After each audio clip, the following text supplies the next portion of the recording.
ଏବେ ସୁଭଦ୍ରା ଯୋଜନା को नहीं आसला एक बहुत बड़ खबर। सुभद्रा योजना को नहीं बड़ घोषणा कले उपमुख्यमंत्री प्रभाती परिड़ा। सुभद्रा योजनार प्रथम किस्तिर चतुर्थ 50 टंका केते जन को मिलिबो एवं केबे मिलिबो से ने उपमुख्यमंत्री प्रभाती परिड़ा बड़ घोषणा करिसंती।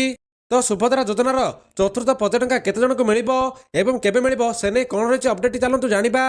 ता पूर्व वीडियो को लाइक करंतु, चैनल को नया करी आसले चैनल को सब्सक्राइब करी बेल आइकन को ऑल शेयर कर रखंतु। उपमुख्यमंत्री प्रभाती परिड़ा आज अर्थात 29 तारिख एवं 30 तारिख दिन बैंक को जाई एनपीसीआई क्लियरेंस करने को परामर्श देचंती।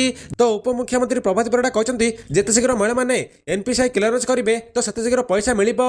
से कहचंती जदि 31 तारिख सुधा एनपीसीआई क्लियरेंस हो जाए तो 1 तारिख दिन किंबा 2 तारिख दिन टंका मिली जिवो।